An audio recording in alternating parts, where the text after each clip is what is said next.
The society of Star Dynasties is built up of these political houses and how they relate to each other. There's the noble houses, which will own a section of a colony, and then there's the ruling houses, which are the most dominant houses in a colony. Some of these ruling houses are so powerful that they will dominate the houses of multiple colonies. These are the leading houses. And some of them are the great houses that will dominate multiple factions across a wide region of space. The actions that characters take in Star Dynasties can also have a moral dimension. So at a simple level, if a character does something bad, everyone's going to think less of them, and vice versa. If they do something noble, they're going to become more popular. If you go to war, everyone's going to think that you're aggressive and that you're not an upstanding member of society. But it's a bit more complex than that, because the same action is going to be perceived differently in different situations. For example, if I go to war, then that's a bad act. But if I go to war against a leader who happens to be my kin, my cousin or my brother, that's going to come across as even more of a heinous act. But further than that, when you do commit an immoral act, a crime, the game will remember that, and the public will then excuse someone who tries to take vengeance for that act. For example, if someone murders your heir, that's obviously a heinous crime. If you now go to war against a leader that tried to assassinate your heir, you're going to be well justified in doing so, because this is an eye for an eye, rough justice world. The moral rules of society act as the foundation of political standing.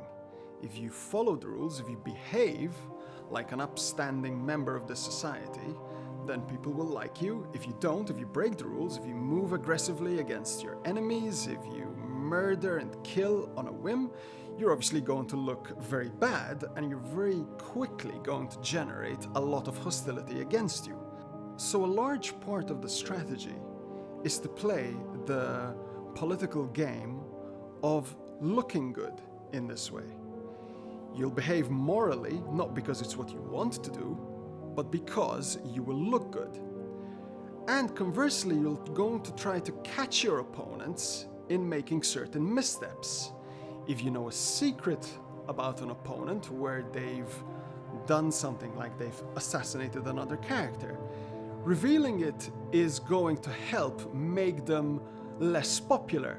And when you move against them, perhaps with the justification of some crime that they've committed, now you are attacking them under the cloak of righteousness.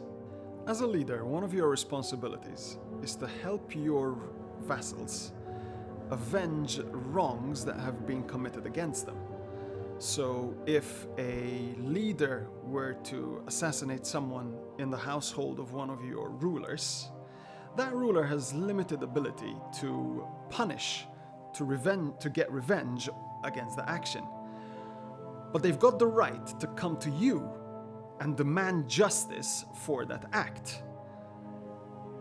So you can see how this starts to create a certain political ramification for you.